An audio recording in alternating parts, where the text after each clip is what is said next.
I used to think betrayal would feel like a knife in the back. Instead, it felt like watching a stranger wear my wife's face. 7 years. That's how long we'd been married when Sarah decided I was disposable. 7 years of shared dreams, joint bank accounts, and me believing that love meant something more than convenience. The evening it all unraveled started like any other Tuesday.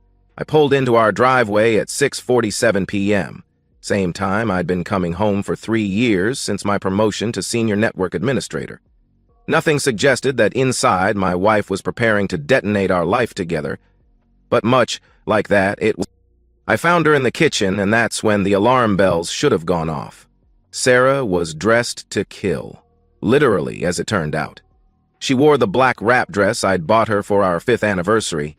Her makeup was flawless, applied with precision she usually reserved for job interviews. The scent hit me next. Unfamiliar perfume, something expensive that definitely wasn't her usual vanilla body spray. "You look incredible," I said, setting my laptop bag down. "Where are we going tonight?" Her phone lay face down beside her purse. She glanced at it nervously before looking anywhere but at me. "We need to talk, David." The words every married man dreads. I loosened my tie and tried to read her expression, but Sarah had always been good at compartmentalizing. Tonight, that clinical detachment was aimed at me.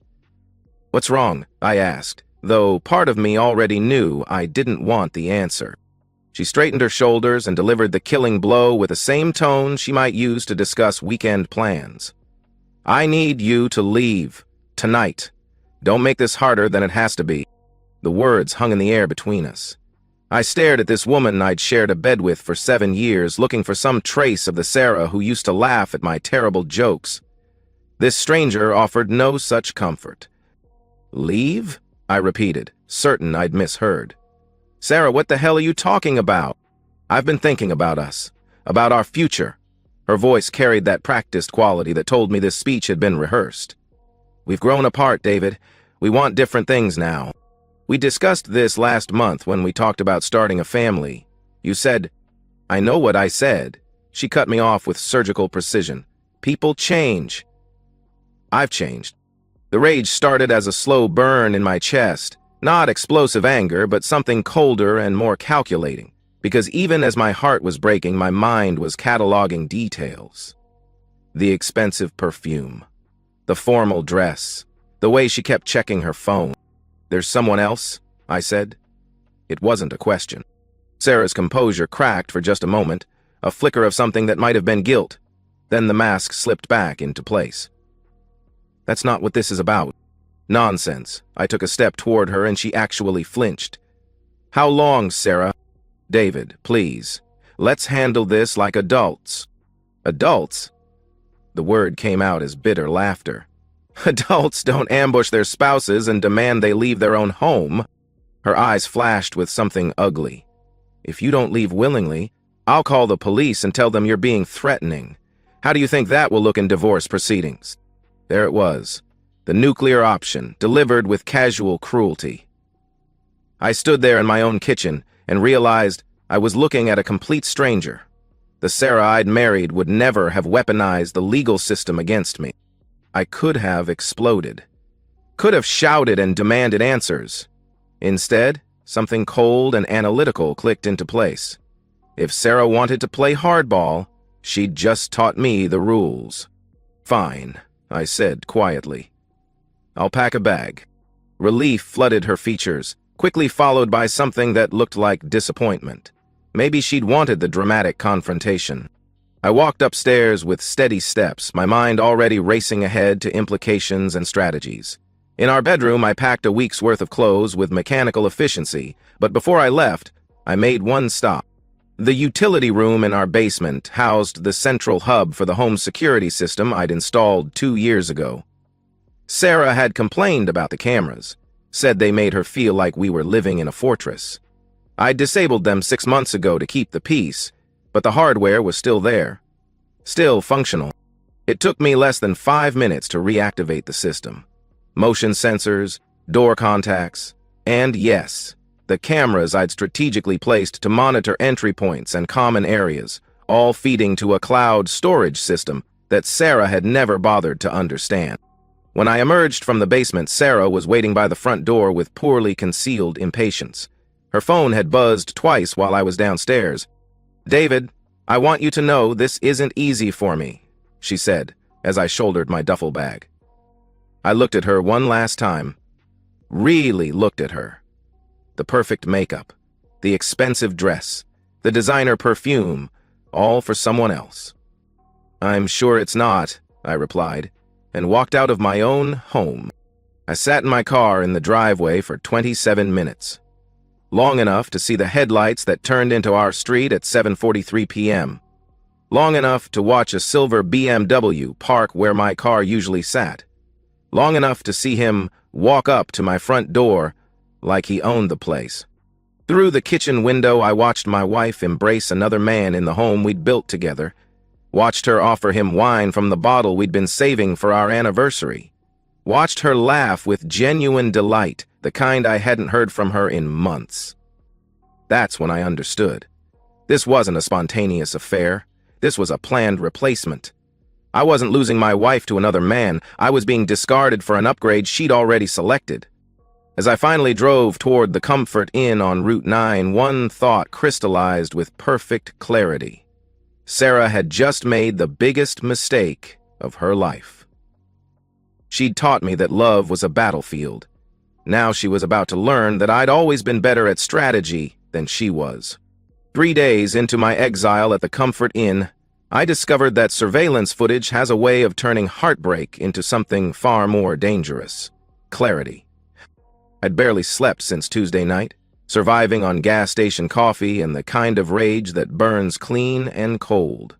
My laptop sat open on the flimsy motel desk, displaying camera feeds from what used to be my home. Sarah had no idea she was being watched.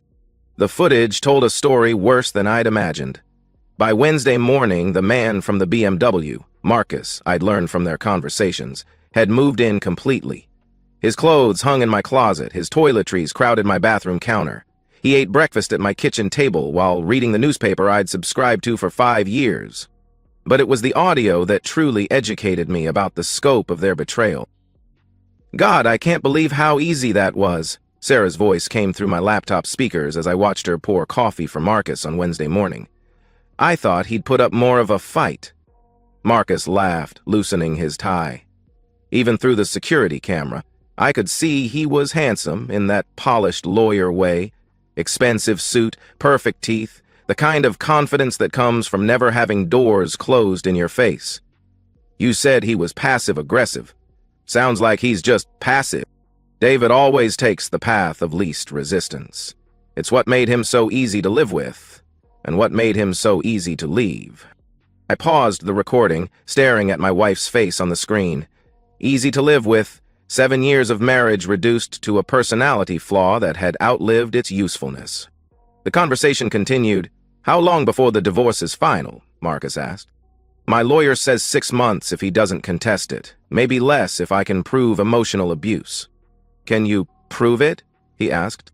Sarah's smile was cold enough to freeze hell. "David never raised his voice to me in 7 years. But that's not what I'll tell the court." I rewound that section 3 times, making sure I captured every word. Sarah wasn't just leaving me, she was planning to destroy me, frame me as an abuser to ensure she got the house, the assets, maybe even alimony. My phone rang, jarring me from the recording. "Unknown number. Mr. David, this is Eleanor Reeves from Reeves Family Law. You left a message yesterday about needing legal representation?" Eleanor Reeves came highly recommended by my colleague James, who'd gone through his own nightmare divorce. She had a reputation for being ruthless when her clients were wronged and surgical in her approach to evidence. "Yes, thank you for calling back. I need to discuss divorce proceedings and some complications that have arisen. Can you be here at 2 o'clock today?" Eleanor's office occupied the top floor of a converted Victorian house downtown, all exposed brick and modern furniture. She was younger than I'd expected, maybe 40, with prematurely gray hair she wore like a badge of honor, and eyes that seemed to catalog every detail. "Tell me everything," she said. "And I mean everything. People lie to their lawyers all the time, and it always comes back to destroy them." I told her about Tuesday night, about the surveillance system, about the recordings I'd gathered. I'd played her selected clips on my laptop, watching her expression shift from professional interest to something approaching predatory satisfaction. "Your wife is planning to claim abuse?" she asked after hearing the breakfast conversation. "Among other things. I suspect she's been planning this for months." Eleanor leaned back in her chair, fingers steepled. "David, I'm going to explain something that might save your life. Washington is a no-fault divorce state, which means infidelity alone won't determine asset division. But abuse allegations, even false ones, can devastate a man's life permanently. Your job, your reputation, your ability to see future children, all of it can disappear based on accusations alone." The words hit like physical blows. "But I have evidence that she's lying." "Evidence is only as good as its legal admissibility. How did you obtain these recordings?" "The security system is registered in my name. I installed it. I'm still the legal owner of the house." Eleanor nodded slowly. "That works in our favor. Washington is a one-party consent state for recording, and you're recording on property you legally own. But there's something else we need to discuss." She pulled out a legal pad and began writing. "False abuse allegations in divorce proceedings are serious. If we can prove she's committing perjury and attempting to defraud the court, there can be criminal consequences. Real consequences. I want her to face real consequences. Be careful what you wish for. Revenge is expensive, and it has a way of consuming the person seeking it." She looked up from her notes.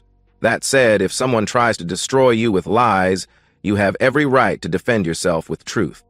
I left Eleanor's office with a clear understanding of my legal position and a strategy that felt both surgical and devastating. But it was the conversation I had with James over drinks that night that truly changed everything. "How's the surveillance going?" he asked, nursing his second beer. "It's educational. I'm learning exactly how much my wife hates me." "What about the guy? You figure out who he is yet?" "Marcus something, lawyer at Sarah's firm, drives a BMW. The trip." James nearly choked on his beer. "Marcus? Tall guy, dark hair, looks like he's stepped out of a magazine ad." "You know him?" "Marcus Whitfield. He represented my buddy Tom in a contract dispute last year. Guy's got a reputation for being brilliant and completely unethical. Also married to a doctor, if I remember correctly." The last piece clicked into place. Marcus wasn't just cheating on me with my wife. He was cheating on his own wife.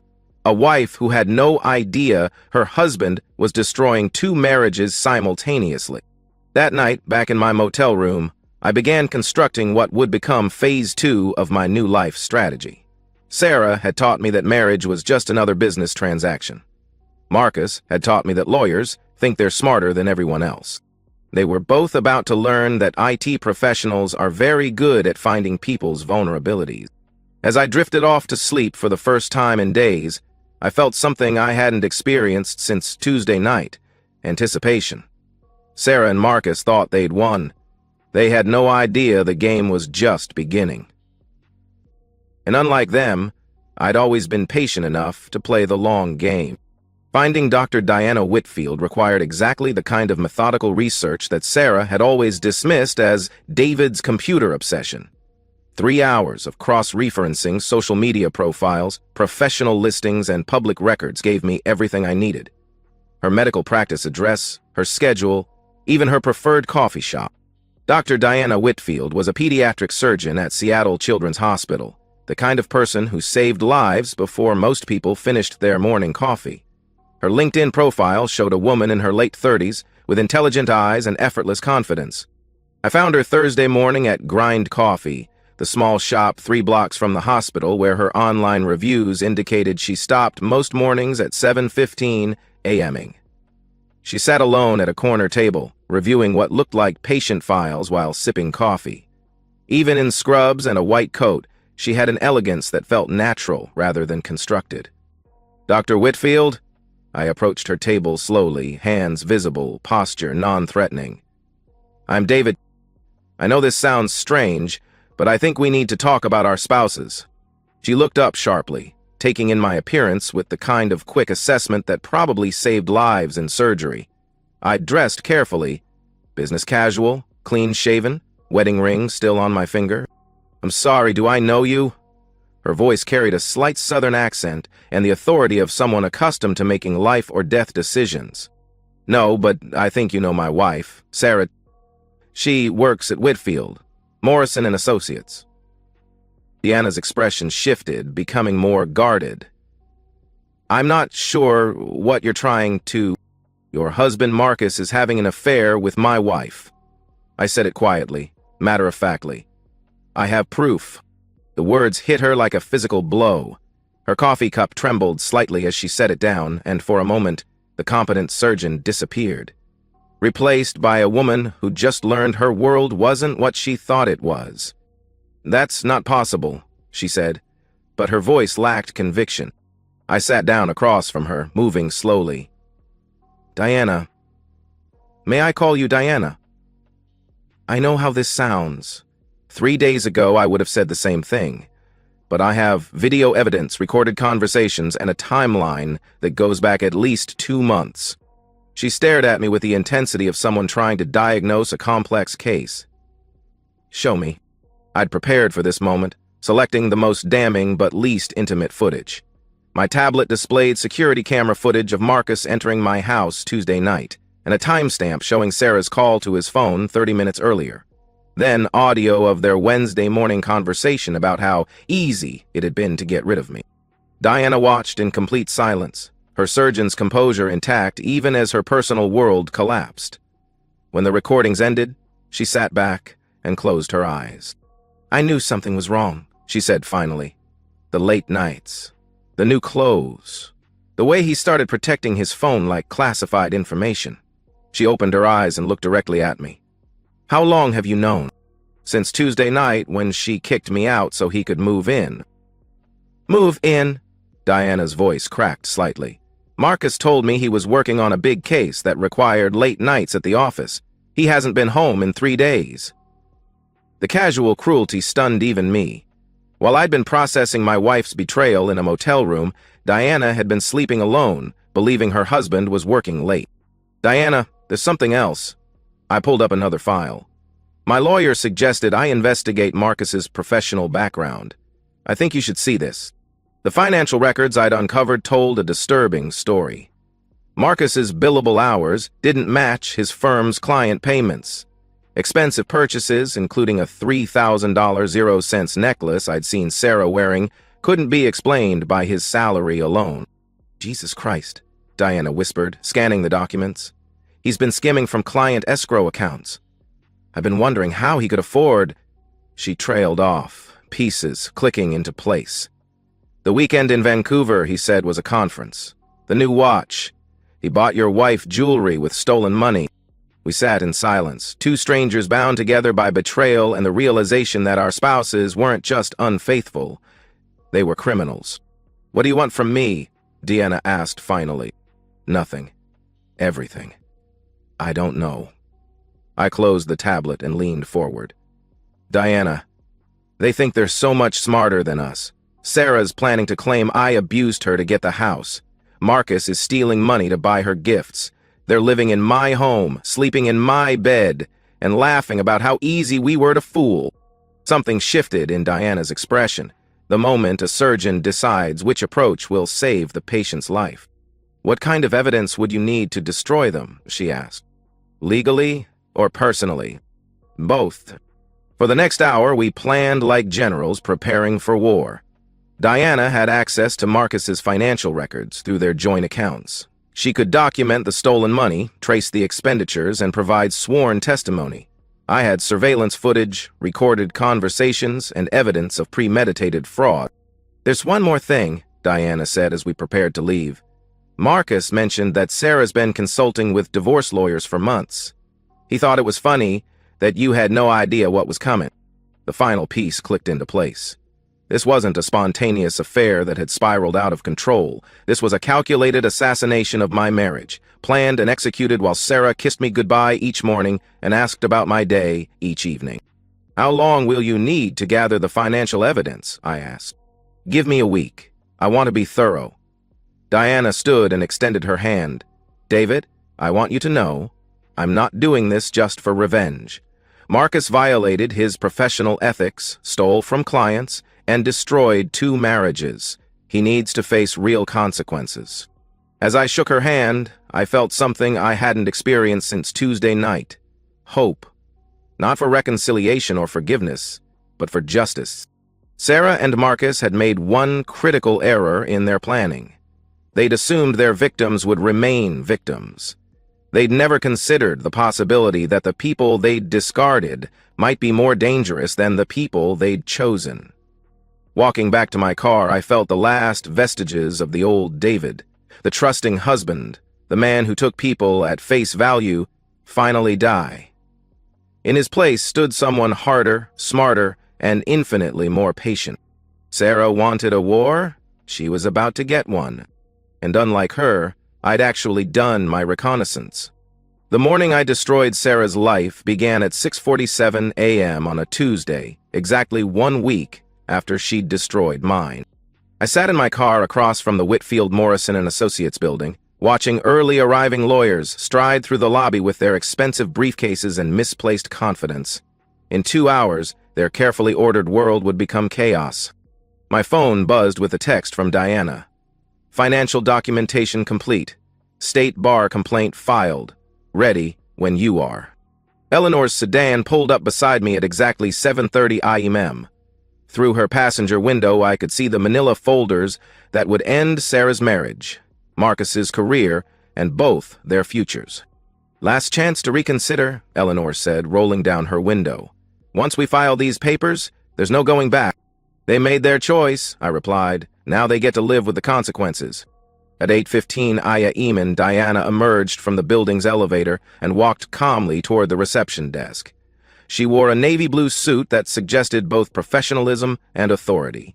In her hands, she carried a folder containing 18 months of financial records, bank statements, and documented evidence of Marcus's embezzlement.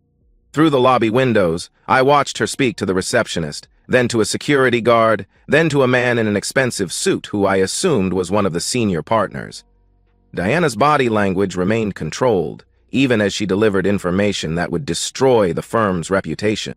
At 8:23 a.m., Eleanor entered the same building through a different entrance, carrying divorce papers, recorded evidence of planned perjury, and a restraining order that would prevent Sarah from accessing our joint accounts. She also carried a formal complaint to the state licensing board detailing Sarah's plan to commit perjury in court proceedings. At 8:31 a.m., my phone rang. Mr. David, this is Detective Martinez with the Seattle Police Department. We've received a complaint about financial crimes involving Marcus Whitfield. We understand you may have relevant evidence? I do. When would you like to meet? How about now? At 8:47 a.m., I walked into the law firm's marble lobby carrying a tablet loaded with surveillance footage, recorded conversations, and a timeline that would make Marcus's criminal prosecution inevitable. The receptionist, clearly rattled by the morning's unusual visitor traffic, directed me to Conference Room A, where 2 detectives waited with Diana and what appeared to be every senior partner in the firm.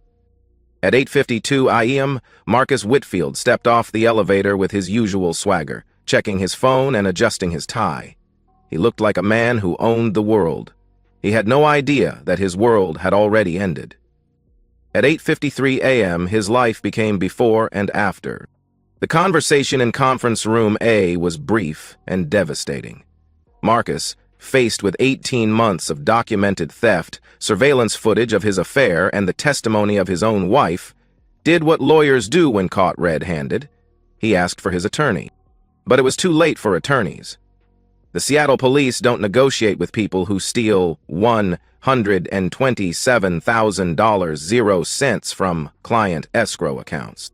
At 9:17 a.m., I watched through the lobby windows as Marcus Whitfield was escorted from the building in handcuffs, past colleagues who would spend years rebuilding their firm's reputation. He looked like what he was, a man who had confused privilege with immunity and learned the difference too late. I didn't need to be present when Sarah received her own documents. Eleanor handled that delivery personally, walking into the paralegal bullpen where Sarah worked, with the kind of professional courtesy that made the destruction feel inevitable rather than vindictive. According to Eleanor's later report, Sarah's reaction progressed through the 5 stages of grief in under 10 minutes. Denial, this is a mistake. Anger, he's lying about everything. Bargaining, we can work this out. Depression, sobbing at her desk, and finally acceptance, cleaning out her desk while security watched. "Where's Marcus?" she kept asking. "Someone needs to call Marcus." "Ma'am," the security guard said gently, "Mr. Whitfield is currently being processed at the King County Jail. He won't be taking calls for a while." The beautiful irony was that Sarah never saw it coming. Even as her world collapsed, she couldn't comprehend that the passive husband she'd discarded so easily might be capable of strategic thinking. She'd mistaken kindness for weakness, patience for stupidity. That evening, I sat in the kitchen of my reclaimed home, the house Sarah had tried to steal through perjury, and read the text messages that told the final chapter of her story. "David, please call me. We need to talk. I know you're angry, but this has gone too far. Marcus says you've been stalking us. That's not like you. I made a mistake. Can we please just talk?" "David, answer your damn phone. My lawyer says I need to find somewhere else to live. This isn't fair. I never meant for any of this to happen. Please, I'm sorry." I deleted each message without responding. Sarah wanted forgiveness, understanding, maybe even reconciliation. But those were gifts for people who deserved them, and Sarah had forfeited any claim to my mercy the moment she chose to destroy me rather than simply leave me. The house felt different now. Cleaner, quieter, more like home than it had in months. I'd changed the locks, updated the security system, and removed every trace of Sarah's occupancy. At 11:43 p.m., my phone rang one final time. "David?" Sarah's voice was small, broken, nothing like the confident woman who'd ordered me from my own home a week earlier. "Can you please just tell me why? Why did you do this to us?" For a moment, I almost felt sorry for her. Almost. Then I remembered the recording of her laughing about how easy I'd been to fool. I remembered her plan to claim abuse.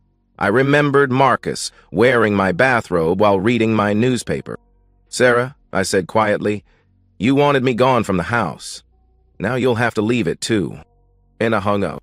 The next morning's newspaper carried a small item about a local attorney arrested for embezzlement. It mentioned his accomplice, a paralegal who had also been terminated for ethics violations. Neither Sarah nor Marcus was named, but their professional lives were effectively over. Justice, I realized, doesn't always look like victory. Sometimes it just looks like balance restored. 6 months later, I stood in the renovated kitchen of my home, preparing dinner for one and realizing I was genuinely happy for the first time in years. The house had become mine in ways it never was during my marriage. Every room reflected my choices, my preferences, my vision of what a home should be. The kitchen, where Sarah had once planned my destruction, now smelled of garlic and herbs. The bedroom where she'd plotted with Marcus had become my office. Marcus Whitfield served 18 months in minimum security prison and would never practice law again. His appeals were exhausted, his reputation destroyed, his career reduced to cautionary tale status in legal ethics classes. Sarah had found work as a paralegal in Spokane, starting over at 34, with a ruined reputation and a supervisor who would forever question her ethics. Her plan to steal half my assets had backfired spectacularly. Between legal fees, restitution, and relocation costs, she'd lost everything she'd tried to gain. Diana had emerged from the wreckage with characteristic strength. Her divorce from Marcus had been swift and devastating, leaving her with the house, the practice, and primary custody of their daughter. She'd started a new surgical practice, channeling her experience with betrayal into helping children survive their own disasters. We maintained occasional contact, not as co-conspirators, but as survivors who understood each other's journey. My own dating life had resumed cautiously. Jennifer, a software engineer I'd met at a professional conference, brought refreshing directness to our relationship. She knew about Sarah, about the divorce, about what I'd done to protect myself. Her response had been characteristically pragmatic. "Sounds like you married someone who thought she was smarter than she was. Good thing you actually were. Tonight, as I finished preparing dinner, I reflected on the man I'd become. Stronger, certainly. More cautious, absolutely. But not harder or cynical. Just more discerning about who deserved my trust and affection. My phone buzzed with a text from Jennifer. "Still on for tomorrow night? I'm making my famous lasagna." I smiled, typing back, "Wouldn't miss it." "Should I bring wine?" "Always. See you at 7. Simple, honest, real.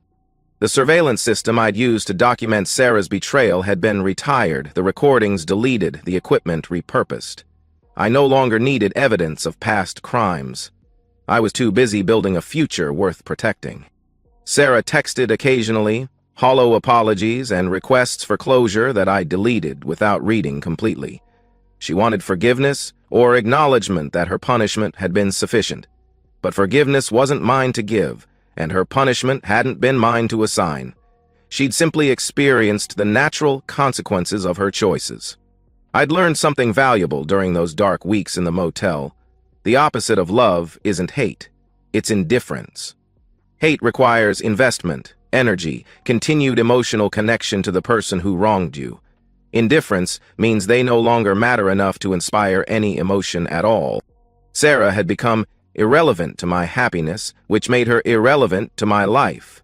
And irrelevance, I discovered, is the most powerful revenge of all. Outside my kitchen window, Seattle's lights twinkled in the darkness, full of people building lives and making choices and learning from mistakes. Some were probably planning betrayals. Others were probably discovering betrayals. Most were just trying to create something meaningful with whatever time and trust they had. I was part of that last group now. Someone building rather than destroying, creating rather than avenging, looking forward rather than backward. Tomorrow I would go to work, contribute to projects that mattered, and come home to a house that reflected my values rather than someone else's deceptions. Tomorrow night I would share dinner with someone who chose honesty over convenience. It wasn't the life I'd planned when I married Sarah 7 years ago. It was better. As I finished dinner and prepared for bed, I felt the deep satisfaction that comes from surviving something that could have destroyed you and emerging not just intact but improved. Sarah had tried to break me and instead had freed me. Marcus had tried to replace me and instead had shown me what I didn't want to become. They'd given me the greatest gift possible, the chance to build something real on the ruins of something false. And for that, despite everything, I was almost grateful. Almost. And that's the end of today's story. If you enjoyed it, please give this video a thumbs up and drop a comment below. Your support helps the algorithm push my content further. If you're new to the channel, don't forget to hit that subscribe button. It really helps me keep creating more stories for you. Thanks for watching, and I'll see you in the next one.